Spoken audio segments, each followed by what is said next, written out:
Dulu. Oke. Nah, jadi hari ini saya akan membahas lebih dalam terkait apa saja sih peran komprehensif dalam kesehatan sistem pencernaan, yaitu untuk colonic functional food ini. Yang pertama, apa sih colonic functional food? Colonic functional food itu sebetulnya adalah makanan-makanan yang mempengaruhi mikrobiota dalam usus besar. Seperti yang kita tahu, di dalam usus besar kita itu banyak sekali tipe-tipe mikroorganisme yang hidup di sana. Ada bakteri-bakteri baik yang memang tugasnya adalah membantu pencernaan, memberikan dampak positif terhadap kesehatan pencernaan. Dan memang penelitian terkini itu menyampaikan bahwa kesehatan pencernaan itu akan mempengaruhi kesehatan-kesehatan lainnya. Jadi begitu pencernaan kita eh, berada dalam kondisi yang tidak baik gitu ya, misalnya ada lemak menumpuk atau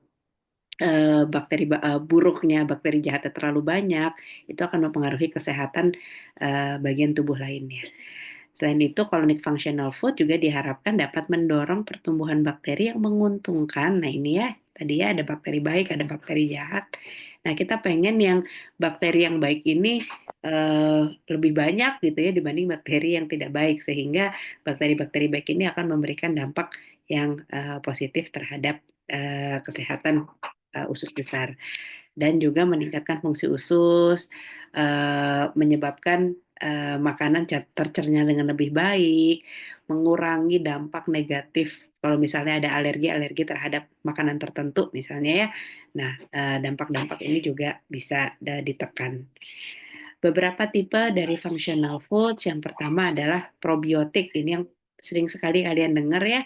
Mungkin kalau sering dengar Yakult, Yakult itu dianggap makanan yang kaya akan probiotik karena memang Yakult itu kulturnya Lactobacillus casei ya. Lactobacillus casei itu merupakan bakteri yang mendukung kesehatan usus. Jadi casei ini salah satu bakteri yang memang banyak sekali digunakan dalam konteks probiotik. Kemudian yang kedua itu yang sekarang juga makin banyak diproduksi, makin banyak awareness-nya untuk dikonsumsi adalah prebiotik.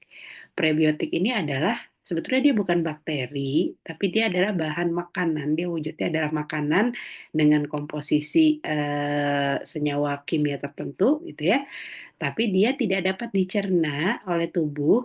Sebaliknya, dia karena tidak dapat dicerna oleh tubuh, dia akan mendorong pertumbuhan bakteri yang menguntungkan. Jadi prebiotik ini sebetulnya adalah makanan, gitu ya, atau yang dapat dikonsumsi oleh para bakteri yang baik itu, sehingga pertumbuhan bakteri baik itu makin cepat, makin banyak, dan efek sampingnya adalah menguntungkan bagi kesehatan pencernaan manusia. Nanti kita akan bahas lebih dalam komposisi-komposisi atau ingredients pangan apa saja yang termasuk dalam kriteria prebiotik ini. Kemudian selanjutnya adalah simbiotik. Kalau simbiotik itu adalah kombinasi probiotik dan prebiotik.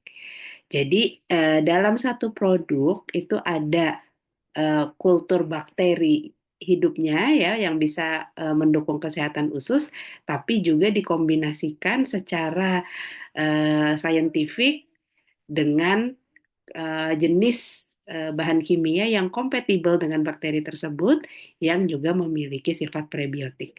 Tentu saja kalau harus kompatibel ya, jadi jangan sampai dia probiotik digabungkan dengan sesuatu yang punya sifat prebiotik tapi tidak kompatibel. Kalau seperti itu jadinya sia-sia itu ya pada saat dimakan. Nah, jadi di sini studi-studi yang terakhir itu banyak ke arah simbiotik karena orang juga sudah mulai memahami pentingnya prebiotik selain probiotik. Nah, ini adalah tiga jenis functional foods yang mendukung kesehatan usus. Kemudian, kenapa sih mikroorganisme yang ada di usus atau mikrobiota yang ada di usus itu sangat penting? Karena mikrobiota usus itu adalah kumpulan bakteri yang memainkan peran utama dalam kesehatan. Jadi memang fungsi dari usus kita sangat dipengaruhi oleh jenis-jenis mikrobiota dan juga jumlahnya ya, jumlah dari mikrobiota yang ada di usus. Kalau misalnya ada disbiosis, disbiosis itu tidak seimbang nih antara bakteri yang tadi mempunyai dampak positif dengan dampak negatif, otomatis akan mengakibatkan berbagai macam penyakit, misalnya radang usus, diabetes, obesitas gitu ya. Obesitas dan diabetes salah satunya juga dipengaruhi oleh mikrobiota dalam usus, bagaimana dia bisa meningkatkan fungsi usus untuk mencerna bahan makanan yang kita makan. Kemudian pola makan juga mempengaruhi komposisi mikrobiota usus yang mempengaruhi kesehatan secara keseluruhan. Mikrobiota ini berkontribusi terhadap 7-8% kebutuhan energi harian. Kalau kalian ingat lagi pelajaran IPA ya waktu SD, eh, proses pencernaan itu dimulai dari mulut gitu ya sampai dikeluarkan sebagai ekses di akhir.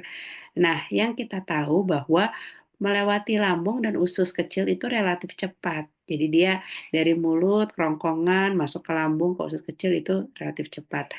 Nah, yang lambat atau proses utama itu akan terjadi di usus besar. Di usus besar ini ada kesempatan untuk degradasi substrat. Karena itu, salah satu concern atau kriteria pada saat nanti kita memproduksi bahan pangan fungsional untuk kesehatan usus ini adalah jangan sampai dia eh, cepat terdegradasi di dalam lambung dan usus kecil gitu ya, atau bahkan di mulut aja udah rusak. Target kita dia akan terabsorpsi di usus besar. Jadi pada saat sistem-sistem mengevaluasi kinerja dari probiotik itu biasanya mimicking atau meniru kondisi dari usus besar, gitu ya. Kemudian, kalaupun ada yang perlu dicegah, kita cek nih kondisi lambung, kondisi usus kecil seperti apa, apakah probiotik kita akan terdegradasi di sana atau tidak. Jadi target utamanya adalah probiotik dan prebiotik ini kita inginnya dia akan dikonsumsi atau terdegradasi di usus besar. Jadi jangan sampai kalau probiotik itu kan isinya kebanyakan mikroorganisme ya, dan biasanya mikroorganisme itu relatif tidak stabil terhadap suhu, ya terhadap pH dan lain-lain. Jangan sampai dia udah rusak duluan kalau misalnya dia kena pH-nya mulut, misalnya gitu ya, pH-nya saliva, dia udah nggak tahan. Atau bahkan di lambung itu dia udah rusak duluan. Nah ini yang tidak kita inginkan, karena memang pangan fungsional untuk kesehatan usus itu fungsi utamanya kita harapkan ada di usus besar. Oke. Nah, ini sedikit terkait sejarah probiotik. Seperti yang kita tahu ya, yang sudah banyak digunakan atau sudah banyak dikenal itu adalah susu terfermentasi.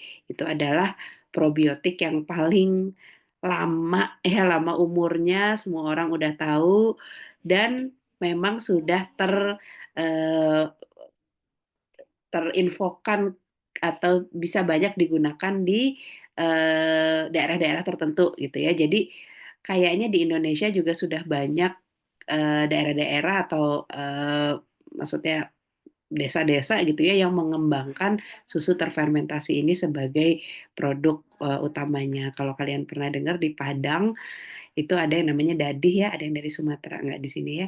Mungkin pernah dengar yang namanya dadih, itu juga salah satu jenis fermentasi susu. Jadi fermentasi susu ini sudah lama dan bentuknya banyak sekali, ada yang dalam bentuk yogurt, dadih tadi ya, dan berbagai macam bentuk lainnya.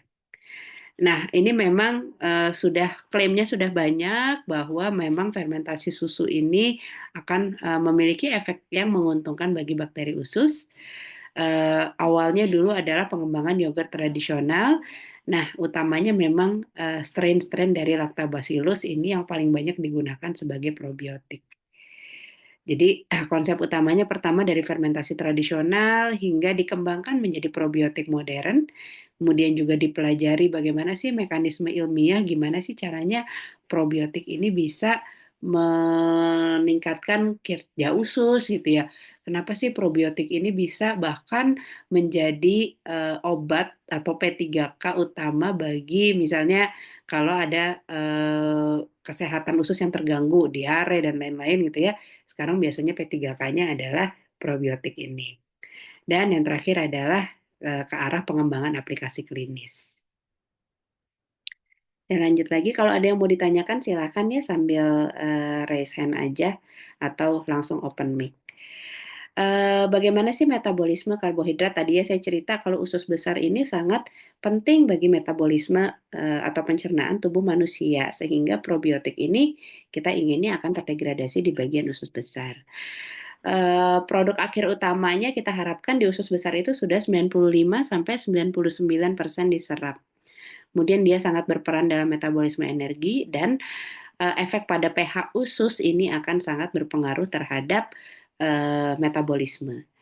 Gas-gas yang dihasilkan, nah ini adalah utama di dalam usus besar terjadinya karena pencernaan tadi ya produk akhir utamanya ini terjadi pada usus besar. Hidrogen, karbon dioksida, metana, serta metabolisme H2S juga terjadi di dalam usus besar.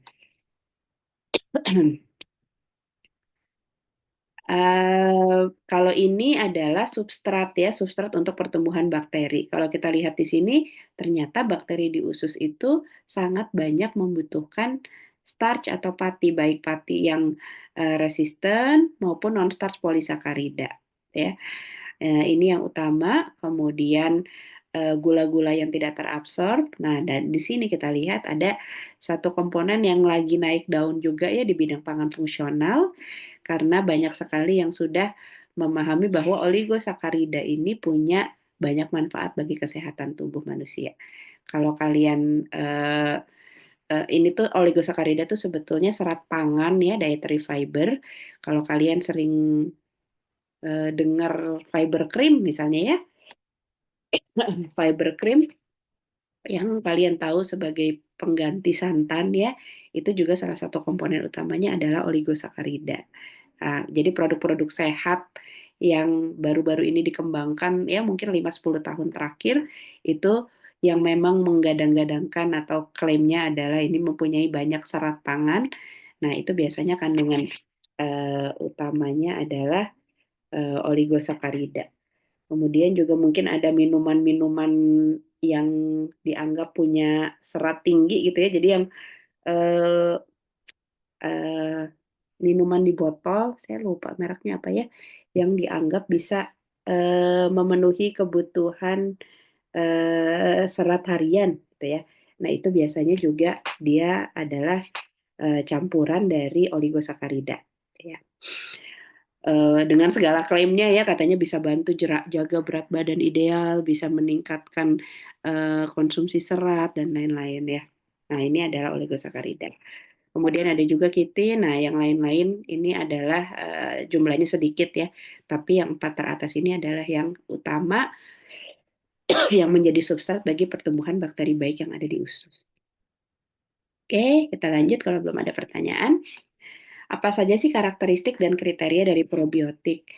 Eh, Sebetulnya ini adalah suplemen bagi mikroba yang hidup dan dia memiliki efek yang menguntungkan bagi host serta menjaga keseimbangan mikroba usus. Ini adalah tiga peran utama ya dari probiotik. Kriteria yang diharapkan, dia harus bisa bertahan di saluran cerna. Tadi ya, ini adalah tantangan utama dalam mengembangkan pangan fungsional dengan grup probiotik. Itu adalah bagaimana caranya probiotik ini bisa bertahan lama, seperti yang tadi saya sampaikan, ini kan isinya mikroba gitu ya, living microbe, mikroba hidup. Jadi kita ingin dia bisa bertahan baik dalam pemrosesan, karena kan kalau pemrosesannya dengan menggunakan panas, ada banyak bakteri-bakteri yang tidak bisa bertahan lama ya dari sisi pemrosesan. Belum kita bicara shelf life. Pada saat penyimpanan dia juga harus bertahan. Artinya apa? Packagingnya juga perlu dipikirkan sedemikian sehingga mikroba-mikroba tersebut bisa bertahan lama gitu ya sampai dengan expiry date-nya berakhir. Kemudian selain itu setelah dikonsumsi oleh manusia diharapkan dia bisa bertahan lama di saluran pencernaan sampai pada saatnya dia diserap di tadi usus besar ya. Kemudian dia memberikan efek menguntungkan, artinya memang bakterinya merupakan jenis yang probiotik bakteri baik bagi usus. Kemudian non patogenik tentunya dan non toksik, memiliki sifat penyimpanan yang baik serta mengandung sel hidup dalam jumlah yang besar.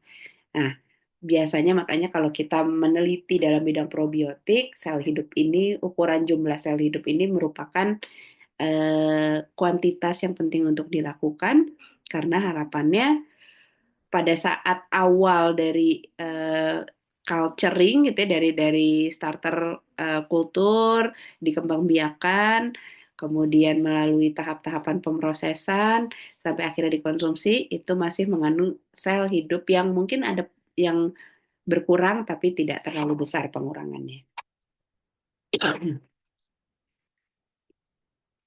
Oke, apa sih properti-properti yang diinginkan dalam bakteri probiotik? Yang pertama, sebisa mungkin dia bisa jelas gitu ya, eh, viability-nya, kemudian sumbernya juga jelas.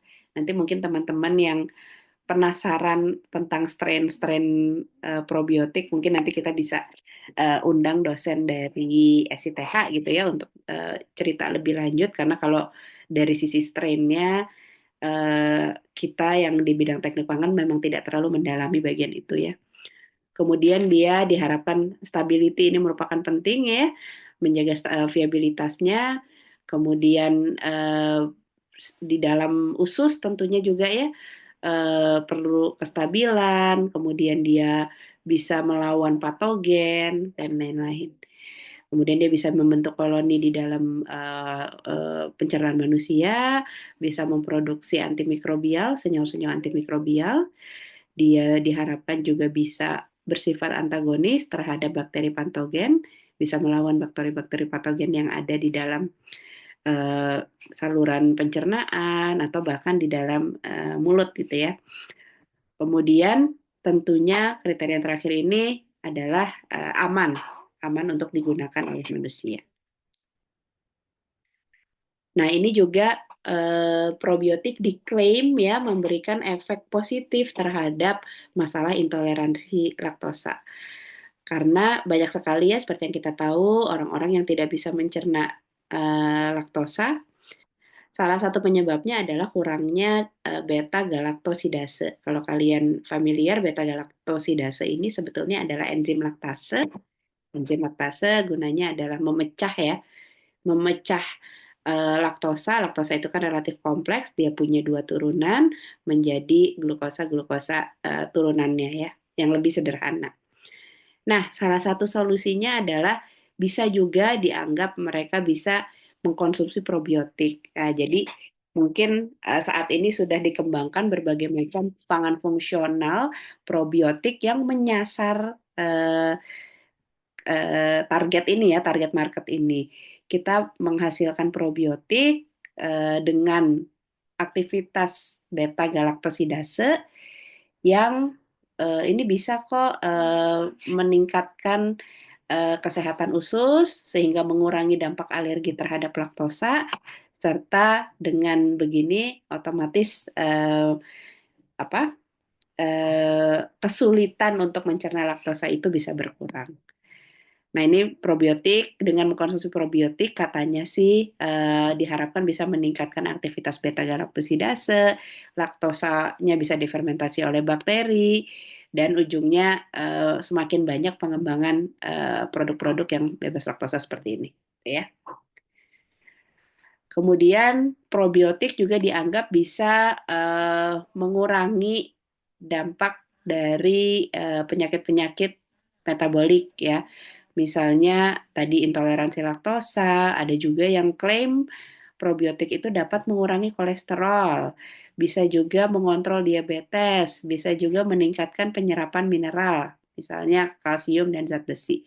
Jadi kalau kalian baca-baca tentang, bentar ya, kalau kalian baca-baca tentang probiotik sekarang itu banyak sekali klaim-klaim yang bukan hanya bisa memelihara kesehatan usus, tapi juga ada dampak positif lain, misalnya tadi ya pengurangan kolesterol, kontrol diabetes, menyerap mineral, atau bahkan klaim-klaim lainnya seperti Ini bisa loh untuk orang-orang yang intoleransi laktosa karena katanya dia bisa memproduksi laktase, mengurangi dampak negatif dan lain-lain. Jadi eh, banyak target market yang disasar gitu ya, bukan hanya orang-orang yang peduli healthy lifestyle yang pengen konsumsi bakteri baik untuk usus, tapi juga orang-orang yang dianggap memiliki penyakit kronis dan lain-lain. Ya, jadi nanti kalau misalnya pengembangan produk diharapkan kalian juga bisa target marketnya nih apa nih ya, bukan hanya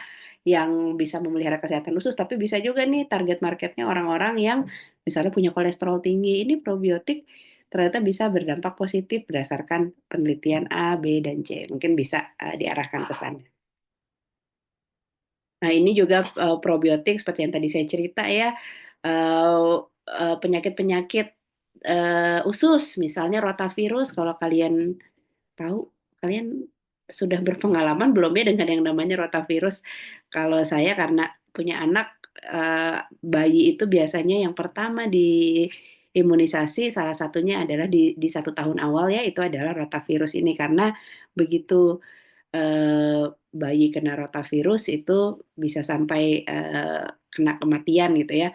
Tapi di tahap ini karena sudah banyak imunisasi sehingga dampak rotavirus ini efeknya hanya sedikit terhadap anak-anak. Nah, ternyata di sini probiotik salah satunya adalah Lactobacillus rhamnosus, ini strain Lactobacillus juga dianggap dapat mengurangi durasi diare dan membantu memulihkan flora usus. Karena itu biasanya sekarang P3K-nya diare itu adalah bukan lagi hanya norit gitu ya. Kalau dulu kan kalau diare minumnya norit atau activated carbon. Kalau sekarang ditambah biasanya selain zinc juga, tapi juga ada ini probiotik ini ya, karena diharapkan kalaupun ada bakteri yang jahat banyak, itu kita seimbangkan kembali dengan bakteri baik. Kemudian ada antibiotik associated diare dapat mengurangi kejadian dan tingkat keparahan diare yang disebabkan oleh penggunaan antibiotik. Ada orang-orang yang memiliki dampak negatif terhadap antibiotik, itu adalah diare. Nah, ini bisa dengan meminum probiotik ini diharapkan dampak-dampak tersebut bisa ditekan. Eh, Ya, ini ada strain infeksi selain E. coli ya, tapi juga ada difficile ini yang juga bisa menyebabkan diare. Nah, di sini probiotik punya peran untuk mendukung mikrobiota usus dan mencegah diare. Oke, sampai sini ada yang mau ditanyakan? Bu, izin mau Iya, bertanya. silahkan. eh Kayak minuman-minuman probiotik gitu kan, contohnya kayak yogurt atau Mm-mm, kayak Yakult gitu-gitu kan, kebanyakan cukup tinggi gulanya ya Bu, kalau yang betul. produk-produk di pasaran itu. Nah, Mm-mm. sebenarnya tujuan ditambahkan banyak gula itu apa apa ya kira-kira, dan kayak apa cuma biar manis aja atau kayak ada pengaruhnya juga sama mikroba-mikroba yang ada di produknya gitu. Oke, Masih Bu. terima kasih Sofi. Jadi memang eh, yang saya tahu sih memang utamanya untuk ini ya konsumen ya supaya rasa menyebabkan rasa karena produk fermentasi itu biasanya dia akan menghasilkan terutama Yakult ya dia akan menghasilkan asam laktat. Asam laktat ini kan akan bikin minumannya terasa asam sehingga gula ini ditambahkan supaya konsumen ini suka karena rasanya lebih enak dan bisa lebih nyaman gitu ya. Yang saya tahu itu sih, tapi memang walaupun memang mungkin ada substrat-substrat yang memang menjaga apa ya supaya bakteri cukup mengkonsumsi. Tapi yang saya tahu sih utamanya itu adalah supaya rasanya lebih enak. Oleh karena itu yang saya pernah baca Yakult apa yang kurang Yakult Light, Yakult Less atau apa itu ya. Itu mereka kan pakainya udah bukan gula tapi pemanis alami, maltitol, steviol ya, yang bisa memang klaim diklaim sebagai less sugar tapi tetap eh, orang-orang itu atau konsumen bisa merasakan rasa yang relatif aman. Mungkin itu yang saya tahu, Sofi. Nanti mungkin teman-teman HMPG bisa main-main ya ke pabrik yogurt dan tanya-tanya juga. Kenapa sih harus gula? Memang apakah memang saya tahu sih konsumen ya. Tapi nanti kita bisa juga tanya-tanya ke teman-teman yang kerja di Yakult. Gitu ya, Sof ya. Makasih, Bu. Oke. Oke, saya lanjutkan. Nah, ini eh, yang utama adalah yang di bagian bawah ini mikroorganisme utama dalam probiotik. Jadi kalau kalian mau cari-cari apa aja sih strain-strain yang penting bagi kesehatan usus, itu ada spesies dari Lactobacillus, dan yang banyak juga digunakan adalah Bifidobacterium.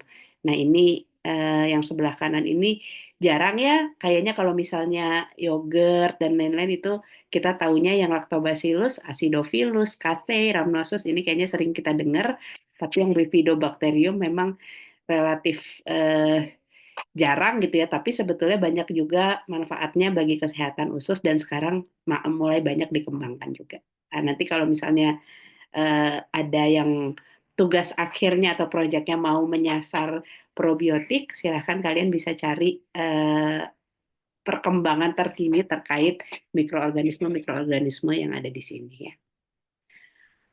Oke, apa saja sih tahapan-tahapan ya untuk mengidentifikasi strain yang dapat digunakan sebagai probiotik?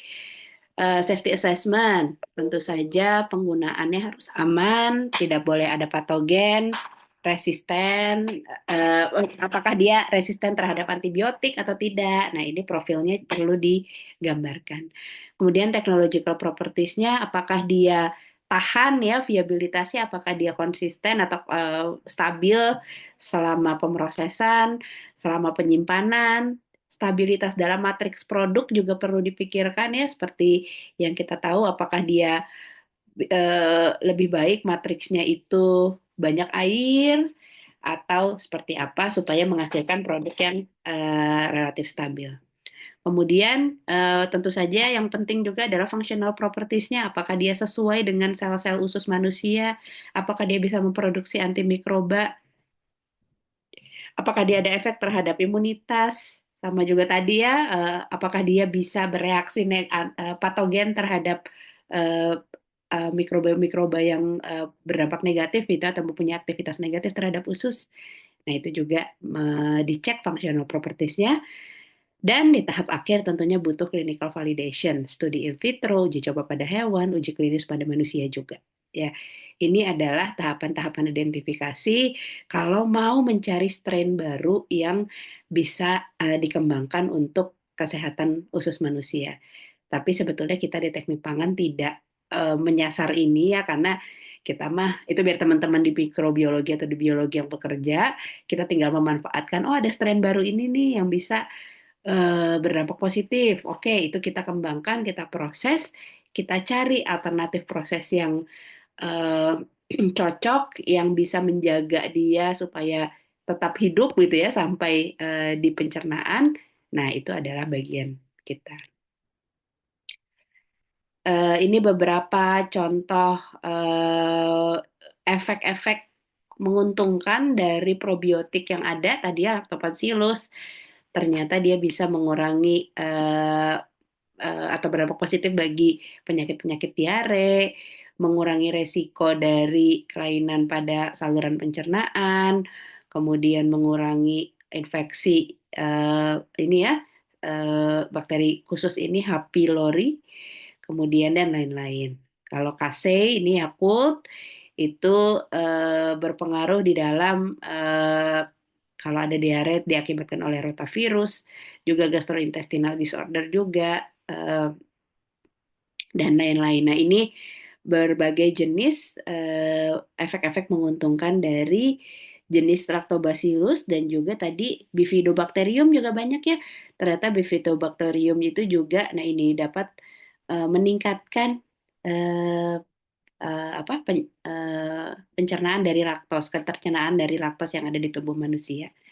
Nah, ini bisa kalian lihat, jadi nanti bisa kalian sasar ya, kita target marketnya yang mana.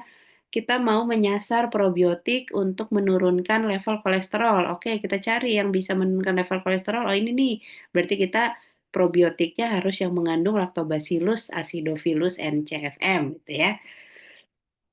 Atau kalau yang tadi yang intolerance, oke kita berarti Bifidobacterium bifidum dan lain-lain. Nah, ini adalah health benefits-nya.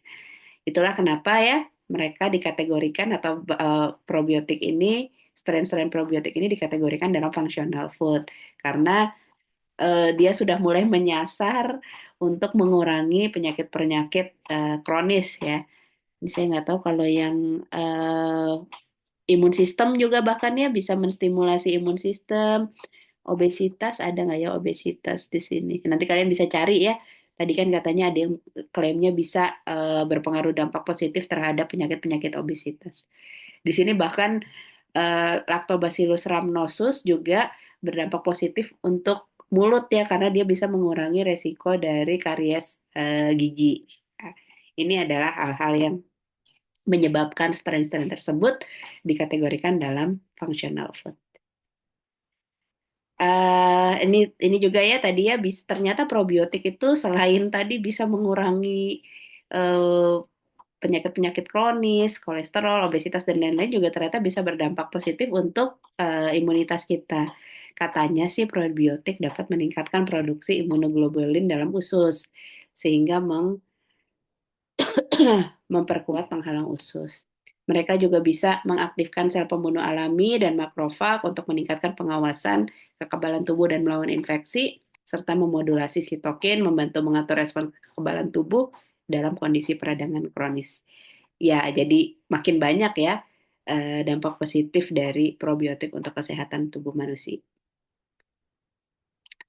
Nah, ini adalah strain-strain untuk Bifidobacteria. Kalau tadi kan Lactobacillus ya. Nah, yang unik dari Bifidobacteria, dia punya mekanisme antipatogen untuk memproduksi SCFA, short chain fatty acid ya. Kalau kalian sering dengar cerita-cerita saya, Pak Tatang, dan mungkin dosen-dosen di, saya nggak tahu coklat ngebahas atau enggak ya, Bu Ika juga ya, waktu cerita lemak di kuliah sifat fungsional, pasti udah diceritain fatty acid itu ada yang short chain, medium chain, long chain ya. Dan yang namanya short chain, medium chain ini biasanya punya peran yang sangat positif bagi tubuh manusia yang banyak bisa dicari ya. Nah, ternyata Bifidobacteria ini dia akan memproduksi SCFA di dalam usus. Dan SCFA di sini dia akan berkorelasi dengan antipatogen. Jadi dia punya sifat antipatogen di dalam usus. Nah, inilah yang akan nanti memodulasi sistem imun. Ya, jadi Bifidobacteria selain tadi bisa berdampak positif bagi eh, mencegah diare dan lain-lain ya. Ini juga di sini ada dampaknya terhadap sistem imun tubuh. Dia punya sifat biologis yang menguntungkan salah satunya adalah kemampuannya untuk menghambat pertumbuhan patogen seperti E. coli. Kemudian nanti tadi ya SCFA, SCFA itu menciptakan lingkungan yang tidak mendukung pertumbuhan patogen, memproduksi antimikroba yang efektif melawan bakteri gram positif dan negatif. Nah, kita masuk ke prebiotik sekarang, walaupun nanti akan bolak-balik sedikit ya, karena sangat terkait memang prebiotik dengan probiotik. Jadi prebiotik itu adalah komponen makanan yang tidak dapat dicerna, yang secara menguntungkan mempengaruhi flora usus. Jadi dia nggak bisa dicerna sebetulnya oleh tubuh, tapi justru dia akan eh, dimakan oleh bakteri baik di dalam usus kita. Contohnya apa? Nah, prebiotik ini yang banyak diklaim sebagai prebiotik adalah oligosakarida. Ya, oligosakarida ini ada fruktooligosakarida atau FOS, galaktooligosakarida atau GOS, dan silo-oligosakarida. Oligosakarida ini sebetulnya adalah turunan dari karbohidrat ya, tapi juga dia bisa punya properti serat pangan. Nah, fos fruktooligosakarida ini banyak ditemukan dalam bawang, bawangan. Kalau galakto ini banyak ditemukan di dalam turunan susu ya, produk turunan susu. Silo, nah ini yang paling banyak digunakan atau dikembangkan sebagai komponen prebiotik karena dia sering ditemukan di dalam sayur dan buah-buahan. Karena secara umum sayur dan buah-buahan itu kan memang banyak mengandung serat pangan. Nah, serat pangannya ini kita ekstrak, kemudian kita kembangkan menjadi silo oligosakarida atau bahkan frukto atau galakto ya tergantung komponen utamanya. Nah, kemudian kita jadikan serat pangan, produk serat pangan diklaimnya dia bisa memenuhi serat harian dan lain-lain, padahal dia juga sebetulnya punya dampak positif dalam bentuk prebiotik, aktivitas prebiotik. Nah, di sini ada penjelasan sedikit ya, apa sih bedanya probiotik dengan prebiotik.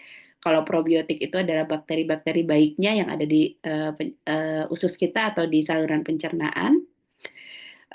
Mereka membantu mencerna makanan dan mendukung kesehatan usus. Misalnya apa makanan-makanan yang terfermentasi ya, natto. Ada yang pernah nyoba makan natto?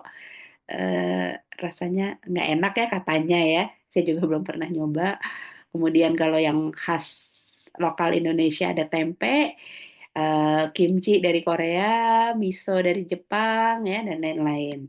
Kalau prebiotik, prebiotik itu adalah makanannya. Jadi yang bisa dikonsumsi oleh bakteri-bakteri baik tadi supaya dia bisa bertahan di dalam usus kita. Ini biasanya muncul dari serat-serat yang tidak dapat dicerna oleh tubuh ya.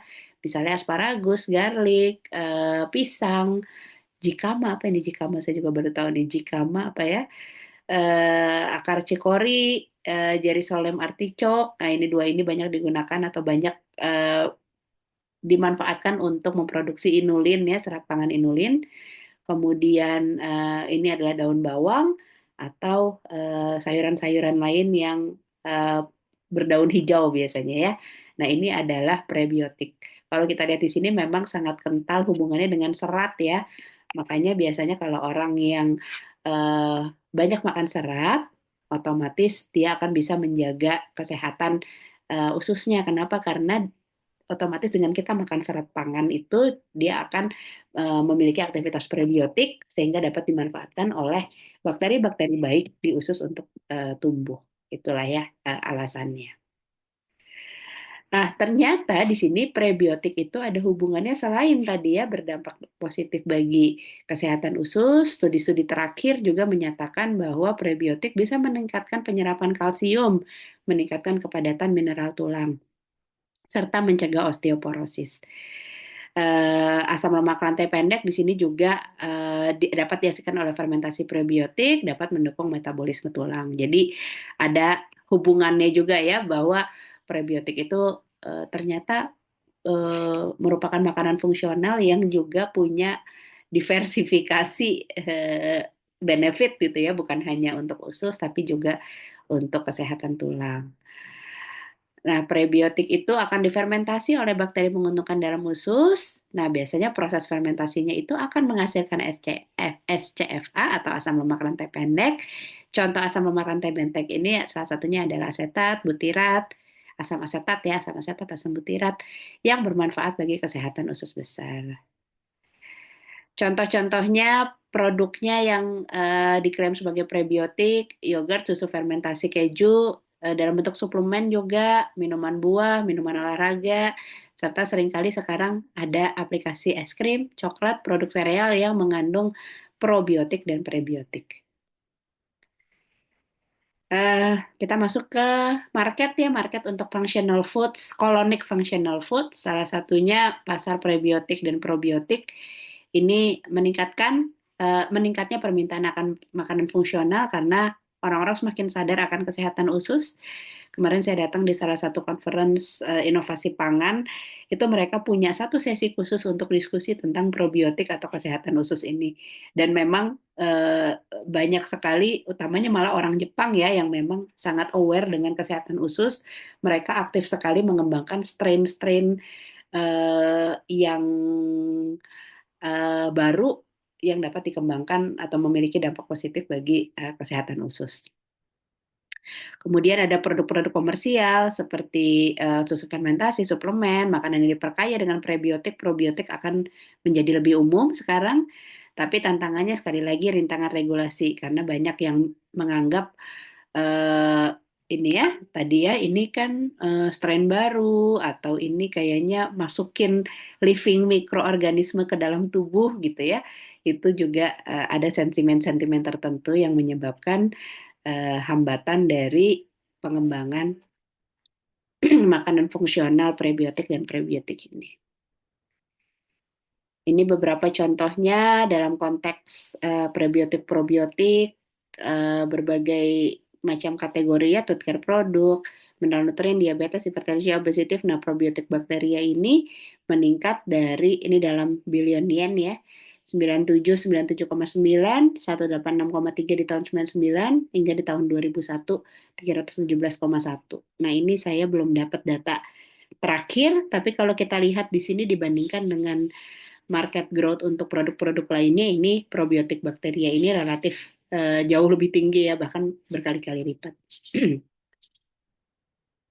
Beberapa contoh ya, kalau di pasar Eropa itu ada Nestle, Valio, Danone. Danone punya Actimel. Saya nggak tahu di sini. Di sini kayaknya belum ada ya. Kalau di sini banyaknya Yakult, kemudian sekarang yang beberapa tahun terakhir ini banyak Cimori ya, Cimori, Biocool dan lain-lain itu yang menyasar yogurt. Ini beberapa produk-produk yang ada di Eropa, kalian bisa lihat. Slide-nya udah saya upload di EduNext ya tadi pagi. Silakan kalau ada yang mau sambil skimming-skimming. Kemudian teknologi produksi, manufacturing prosesnya, persyaratan pengemasan seperti yang tadi saya sampaikan. Si probiotik ini harus bisa bertahan kuat bukan hanya pada saat dikonsumsi tapi juga pemrosesan dan pengemasan. Sehingga packaging ini akan menjadi sangat penting. Kalau kalian ada yang pernah minum probiotik, misalnya saya terakhir ke dokter waktu diare itu memang selain dikasih norit itu juga ada satu, saya lupa namanya apa ya, merek nama dagangnya apa, tapi memang isinya probiotik dan itu memang dikemas dalam sachet aluminium foil ya. Jadi tentunya dia harus kedap udara atau kalau bentuknya cairan itu wadah kaca yang gelap yang tidak menyerap eh, oksigen atau cahaya. Kemudian kontrol suhunya akan lebih baik kalau suhu rendah 2-8 derajat Celcius. Kelembapannya juga perlu diatur. Parameter-parameter yang diperiksa apa? Viabilitas sel, apakah ada kontaminasi di situ, berapa banyak yang bertahan hidup dalam proses maupun penyimpanan dan lain-lain ya. Stabilitas, studi yang dipercepat. Kalau kalian pernah belajar accelerated shelf life ya mungkin mahasiswa yang sudah tingkat 4 ya, yang PG 21 sudah beberapa kali dapat ilmunya bahwa kalau misalnya kita mau nguji stabilitas atau umur simpan dari suatu bahan pangan, itu ada yang namanya accelerated atau studi yang dipercepat.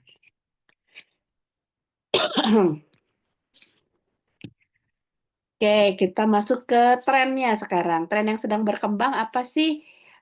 Tentu saja fungsionalnya akan sangat penting ya, yang mempengaruhi jenis-jenis bakteri tertentu. Jadi kalau misalnya ada lagi banyak nih cerita infeksi terkait bakteri tertentu, nah itu langsung dicari strain-strain yang kebal terhadap bakteri itu dan bisa dikembangkan, ya. Kemudian bisa juga fortifikasi sifatnya. Kita masukin apa sih yang orang-orang suka seperti tadi ya, orang sukanya minuman atau ready to drink RTD yang kecil, hanya beberapa kali teguk atau bentuknya shot gitu ya. Dia udah dapat semua manfaat dari prebiotik atau probiotik atau bahkan memenuhi kebutuhan tubuh dalam sehari misalnya gitu ya. Nah, itu akan sangat berkembang gitu ya tren ke arah sana. Penelitian-penelitian inovatif, misalnya fokus pada penciptaan makanan yang dirancang untuk meningkatkan hasil kesehatan tertentu, seperti kesehatan usus atau fungsi kekebalan tubuh. Kemudian terapi berbasis mikrobiom. Nah, ini banyak juga studi-studi yang mempelajari ke arah yang kalau tadi kita, wow, ternyata probiotik bisa berpengaruh terhadap diabetes, kolesterol gitu ya, bahkan kesehatan tulang. Tapi ternyata penelitian sekarang akan lebih jauh dari itu lagi, bagaimana mikrobiota mempengaruhi gangguan autoimun, kanker, penyakit jantung, dan penyakit-penyakit lainnya. ya, lebih jauh lagi atau scale-nya lebih besar lagi. Nah, kalau kalian baca-baca dari riset-riset yang sedang berkembang juga banyak sekali yang cerita tentang mikroenkapsulasi. Jadi mikroenkapsulasi ini adalah bagaimana bisa bagaimana caranya memproteksi mikroorganisme probiotik tadi dengan menggunakan bahan lain sedemikian sehingga viabilitasnya tetap terjaga. Tujuannya apa? Seperti yang tadi saya cerita, eh, probiotik itu sangat rentan terhadap pH, sangat rentan terhadap temperatur, sangat rentan terhadap kondisi lingkungan lainnya. Padahal kita pengen dia bisa bertahan dari pemrosesan, penyimpanan, dimakan, bahkan di mulut aja dia nggak boleh rusak. Dia cuma boleh terdegradasi atau terserap pada saat ada di usus besar, ya. Nah, di sini nanti kalian bisa baca-baca juga. Nanti mungkin ada sesi khusus saya cerita tentang mikroenkapsulasi ini. Bahan-bahan apa yang bisa dipakai untuk memproteksi atau melindungi tadi. Ada polimer, ada karbohidrat, serat, dan lain-lainnya, banyak sekali alternatifnya. Parameter proses yang diukur, temperatur, kelembapan, dikontrol ukuran partikelnya juga. Bagaimana pelepasannya? Ini yang perlu dikontrol tergantung pH. pH-nya harus sesuai dengan pH usus besar, dia baru boleh lepas gitu ya. Sementara di mulut, di usus kecil, di lambung, itu yang lepas cuma boleh misalnya bagian pelindungnya aja. Sementara komponen intinya cuma boleh lepas pada saat di usus besar. Kemudian juga meningkatkan stabilitas, akan melindungi terhadap tekanan lingkungan. Kemudian safety dan quality control-nya mulai dari verifikasi strain, screening kontaminan, penilaian stabilitas, dokumentasi ini perlu diperiksa dengan sangat detail ya. Uh, Storage packaging requirements, prebiotik dan probiotik perlu untuk dikontrol suhunya, makanya biasanya disimpan dalam uh, cold storage ya, biasanya mereka memanfaatkan cold storage. Atau kalau misalnya memang dia produknya dalam bentuk bubuk, oke untuk suhu kamar, tapi harus dikemas dengan menggunakan tadi ya material-material yang memang kedap terhadap oksigen, udara, kemudian juga tahan lembab.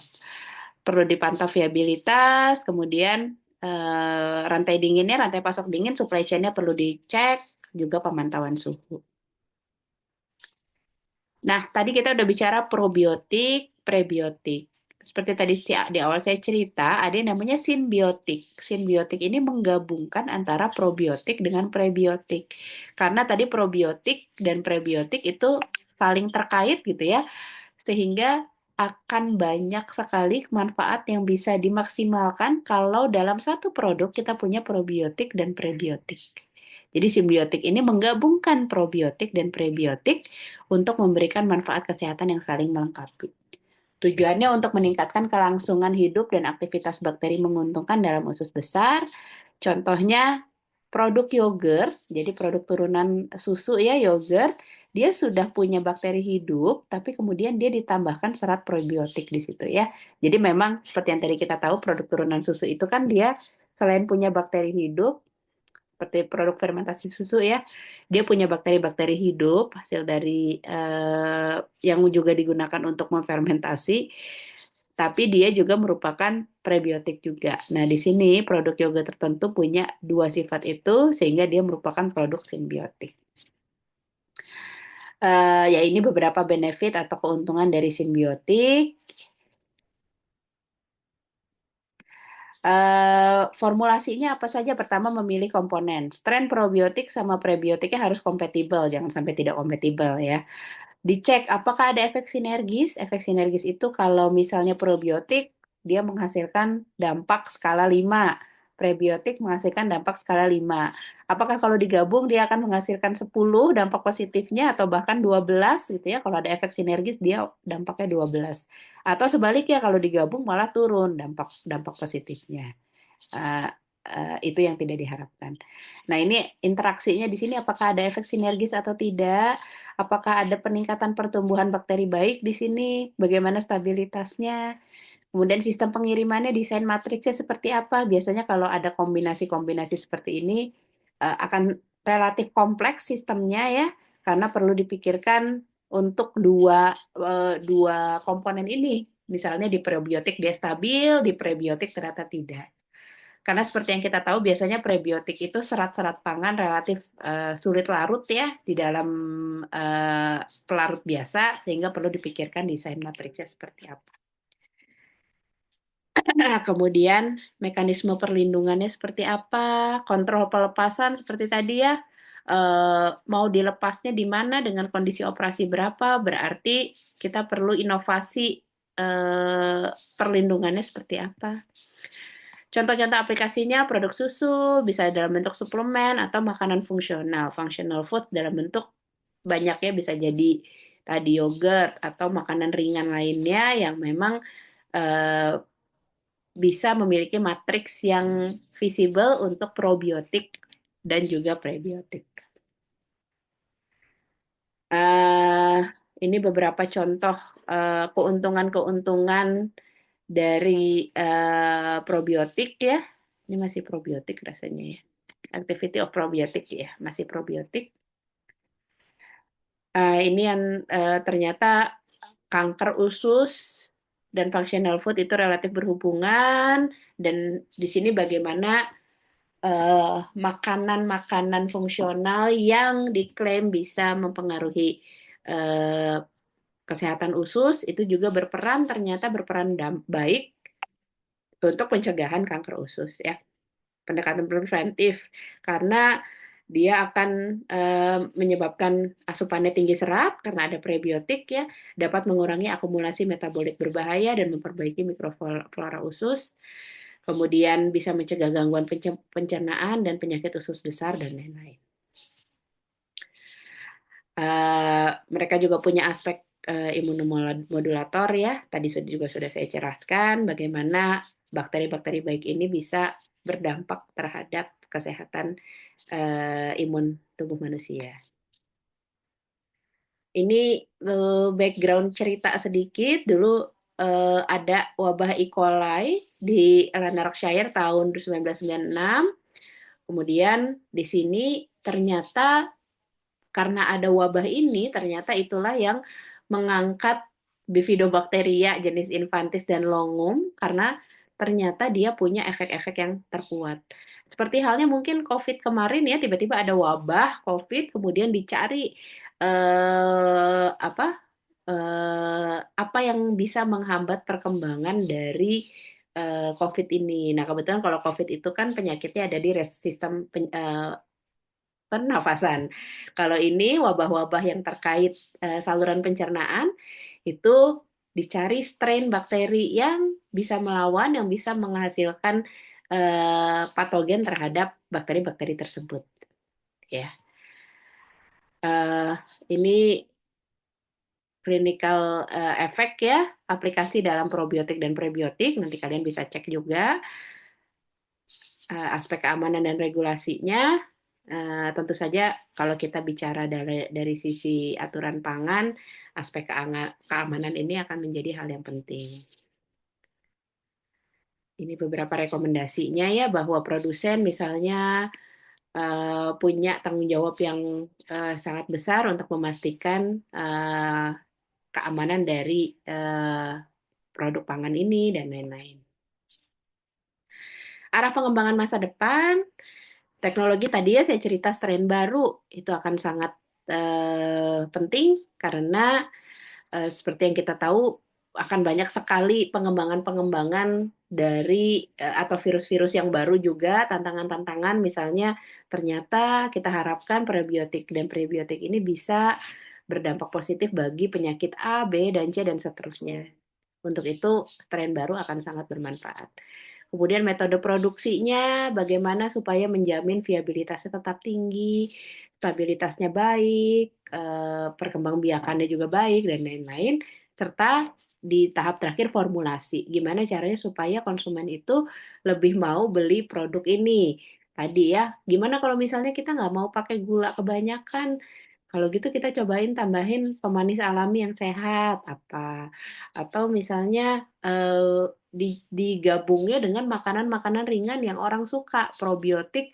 Karena kalau cuma minum probiotik mungkin orang nggak gitu tertarik. Tapi kalau kita masukin probiotik ini ke produk-produk makanan yang orang-orang suka, mungkin akan lebih baik dan lain-lain. Ya, kemudian aplikasinya terapi spesifik, mau untuk fungsional apa, mengurangi penyakit apa, atau mempreventif, mencegah apa, atau aplikasi-aplikasi yang personal.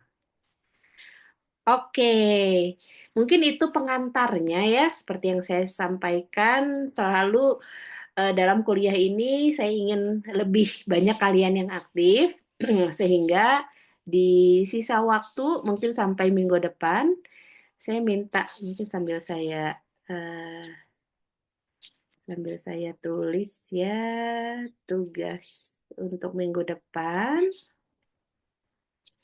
Hmm,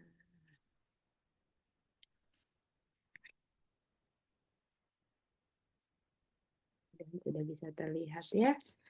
Tugas pekan depan adalah membaca literatur, literaturnya yang saintifik ya, literatur ilmiah, tentang satu pengembangan teknologi ya, teknologi produksi eh, probiotik, yang satu lagi teknologi produksi prebiotik. Ini masing-masing satu literaturnya minimal satu referensi. Kalau lebih banyak akan lebih bagus. Yang prebiotik juga minimal satu referensi. Oke, yang perlu ada adalah eh, tantangan apa yang tantangan apa yang diselesaikan dengan teknologi produksi tersebut ya, misalnya eh, tantangan sensitif, tantangan bahwa probiotik itu banyak yang sensitif terhadap cahaya, gitu ya, tantangan bahwa prebiotik ini sulit larut dalam air dan lain-lain ya. Kemudian kalau probiotik strainnya apa, kemudian benefit dia apa, tren apa ini untuk probiotik ya. Nanti saya tulis juga di Edunex. Kemudian kalau prebiotik senyawanya apa? Tadi kan ada FOS, XOS ya. Kemudian ada GOS. Nah, ini senyawanya jenis apa dan diproduksi dari eh, bahan baku apa? Ini untuk probiotik dan kemudian benefitnya dari itu apa? Kemudian target marketnya apa? Target marketnya siapa? Misalnya tadi ya ada untuk orang-orang yang eh, apa tadi sensitif terhadap laktosa dan lain-lain. Teknologi probiotik inovatif ya di sini. Jadi yang baru-baru. Kalau bisa literatur ilmiahnya 5 tahun terakhir. Oke, kemudian tentu saja penjelasan tentang teknologi produksi apa yang diangkat. Ya, misalnya tadi contohnya adalah mikroenkapsulasi. Kemudian efeknya terhadap produk tersebut apa. Mudah-mudahan terbayang ya. Jadi tugas untuk pekan depan seperti biasa dikumpulkan paling lambat hari Senin sebelum jam 8 pagi via Edunex. Saya tidak terima tugas selain di Edunex ya karena akan sangat sulit bagi saya untuk mendokumentasikan. Jadi tugas harus selalu submit di Edunex. Membaca literatur ilmiah dan menuliskan bentuknya Word aja ya kalau yang ini ya Word atau PDF. Teknologi produksi probiotik inovatif, minimal satu referensi, kalau mau lebih dari satu akan lebih baik. Kemudian teknologi produksi prebiotik yang inovatif, minimal satu referensi. Apa yang perlu ada di dalam situ? Kalau cerita tentang probiotik, perlu ada strain-nya, jenisnya apa? Kalau prebiotik, senyawanya senyawa apa dan diambil dari sumber daya apa ya? Dari misalnya tadi dari garlic, dari onion, dari kulit apel, kulit anggur dan lain-lain ya, silahkan. Kemudian keuntungannya bagi tubuh manusia apa, fungsionalnya apa, tantangan apa sih yang diselesaikan dengan teknologi tersebut, kemudian target market produknya siapa, terus penjelasan detail ya. Saya minta teknologi produksinya detail karena kuliah ini adalah kuliah teknologi produksi eh, bahan pangan fungsional ya. Jadi kita fokus ke teknologi produksinya apa sih langkah-langkah produksinya. Akan lebih bagus kalau dibuat block flow diagram, inputnya apa, outputnya apa, kondisi operasinya seperti apa, kemudian efek terhadap produknya apa. Jadi misalnya dengan teknologi produksi ini viabilitasnya bertahan 99%, kemudian atau kelarutannya akan lebih banyak, higroskopisitasnya seperti apa, dan lain-lain. Oke, sampai sini ada yang mau ditanyakan? Silakan. Apakah bisa dipahami? Ya, mudah-mudahan bisa dipahami. Kalau ada yang masih bingung, boleh tanya ke saya via WA, via Japri. Tugasnya dilakukan individu ya, supaya penilaiannya saya lebih gampang. Oke, kalau tidak ada yang ditanyakan, mungkin itu saja untuk kuliah hari ini.